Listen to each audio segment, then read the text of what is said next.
가장 안 좋은 패턴이 사실은 이제 영재학교에만 굉장히 몰입을 하다가 불합격을 했는데 다른 고등학교를 갔는데 성적이 안 나오게 되는 경우가 굉장히 좀 안 좋은 패턴이거든요. 강덕입니다. 네, 오늘은 영재학교에 관한 이모저모를 좀 다뤄볼 건데요. 지금 이제 영재학교 2024학년도 영재학교 입시의 파이널 시즌이에요. 그래서 영재학교를 지원하려고 하는 학생들은 영재학교 2차 평가 준비에 여념이 없을 때고, 또한 원서 접수를 위해서 자기소개서를 계속 고치고 있을 때입니다. 그래서 영재학교를 지망하고 있는 학생이나 아니면 또 초중등 저학년 중에서 영재학교를 생각하고 있는 학생들 또 학부모님들을 위해서 영재학교에 대한 간략한 이모저모를 말씀드리려고 영상을 켜게 되었습니다. 네, 영재학교는 전기학교로서요. 그러니까 다른 학교들, 보통 후기학교들은 12월 달에 입시가 이제 시작이 되는데 영재학교는 5월 말 정도에 원서 접수가 시작이 됩니다. 전국에 8개 학교가 존재하고 있고 789명을 모집합니다. 의대가 1년에 3,000명을 모집을 하는데 영재학교는 이제 800명이 채 안 되는 인원을 모집하다 보니까 의대 가는 것보다 영재학교 가는 게 힘들다라는 농담도 있을 지경입니다. 영재학교 입시는 3단계로 이루어지는데요. 1단계는 서류평가, 2단계는 가장 중요한 집필평가, 영재성 담율평가라고 하기도 하고요. 3단계는 캠프로 이루어져서 총 6월부터 입시가 시작이 돼서 8월 말에 입시가 끝나게 됩니다. 영재학교 과학고는 사실 좀 영재학교와 과학고는 이제 대학을 가는 패턴이 조금은 다르긴 한데요. 그러니까 그 영재학교나 과학고를 가는 게 굉장히 어려울 뿐이고, 우선 가면 대학은 우리가 원하는 대학은 좀 잘 갈 수 있습니다. 2022학년도 기준으로 영재학교 출신 학생들의 3분의 1, 정확히는 36% 정도가 되는데요. 그 인원이 서울대에 진학을 했어요. 그러니까 3명 중에 1명은 서울대에 진학을 한 것이죠. 거기다가 이제 우리가 이공계 특성화대학교라고 하는 뭐 카이스트 이런 것까지 하게 되면 정확한 추산은 제대로 나오진 않지만 영재학교 졸업자의 한 70% 정도는 스카이와 카이스트 등의 이공계 특성화대학교는 충분히 갈 수 있습니다. 네, 영재학교 학생들 출신들이 이제 의대를 가는 경우 때문에 매해 이제 국정감사거리기도 하고요. 또한 영재학교 내에서도 입학생들한테 이제 확약서까지 받아가면서 이제 의대 진입을 좀 막고 있는데요. 그럼에도 불구하고 이제 진학하는 학생들은 좀 있는 편이에요. 대표적으로 이제 영재학교 중에 영재학교라고 하는 서울과고 졸업생들이 이제 의대 진학을 좀 많이 하는 편이긴 한데요. 근데 대학교도 그렇고 이제 영재학교도 그렇고 의대 진학 루트를 좀 많이 막다 보니까 영재학교 진학을 위해서 재수를 하는 영재학교 출신임에도 불구하고 재수를 해서 이제 수능으로 의대를 가는 친구들 좀 많이 늘어나고 있고, 그만큼 메디컬 계열의 인기가 좀 상승하고 있다는 그 방증이기도 합니다. 하지만 영재학교는 이공계열 인재를 양성하기 위한 목적으로 설치된 만큼 그 학교나 그 학생들에게 굉장히 교육부의 예산이 많이 투입이 됩니다. 그렇기 때문에 영재학교 학생들이 의대를 진학하는 것은 사실은 좀 쉽지는 않고, 또한 바리케이트도 굉장히 많은 편이라서 의대를 목표로 하는 학생들이라면 영재학교 과학고보다는 조동단위자사고라든지 일반고로 진학하는 것이 보다 더 현명할 것으로 판단됩니다. 보통 영재학교 학생들은 사실은 이제 아시는 분들은 아시겠지만 영재학교에서 3년 동안 수능 공부를 하질 못해요. 3년 동안 보통 연구 중심의 고등학교다 보니까 수능 준비를 잘 하지 못하는데 이 학생들도 굉장히 좀 재수를 좀 많이 하는 것으로 좀 판단이 돼요. 2022학년도 대학알림이 공식 기준으로 해서 영재학교 출신 학생들이 4년제 대학을 진학한 인원이 907명이었거든요. 907명이었는데 그 해에 졸업한 인원이 806명이었고 그 806명 중에서 714명만 4년제 대학을 진학을 했어요.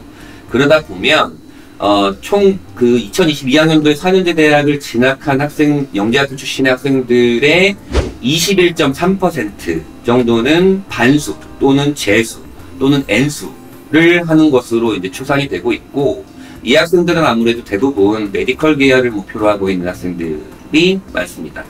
또한 영재학교 학생들이 정시로 진학하진 않는다, 뭐 이런 말들이 좀 있지만 보통 수시로 많이 진학하는 건 사실인데요.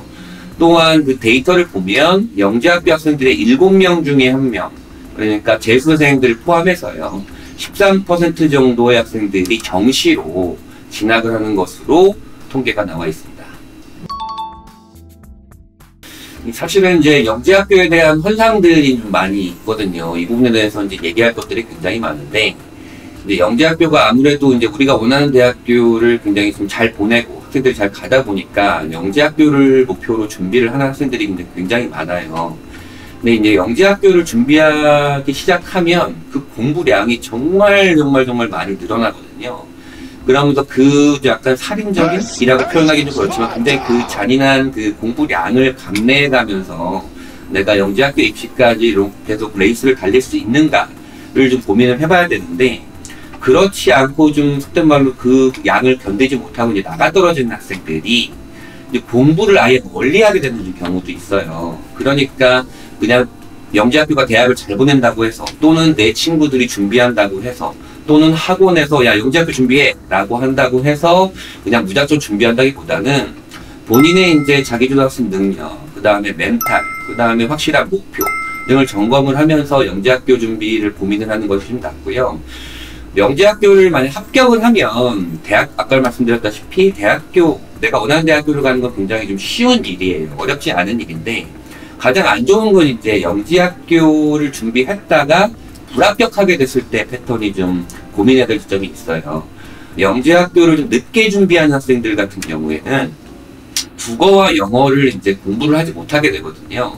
보통은 중2부터는 이제 국어와 영어는 아예 이제 손도 못 대고 이제 수학과 과학 공부에 매진하게 되는 경우가 굉장히 많은데, 그런 학생들이 영재학교에 불합격하게 되었을 경우에 전국 단위 자사고를 가던가 아니면 일반고를 간다고 하더라도 내가 원하는 내신 성적을 받지 못할 경우가 좀 많이 있어서 국어와 영어의 밸런스도 굉장히 좀 중요하다고 말씀드리고 싶고, 또한 영재학교를 준비했던 학생들이 일반고를 가면 최상위권에 진입을 한다라는 말들이 있지만, 이것 또한 또 케이스 바이 케이스예요.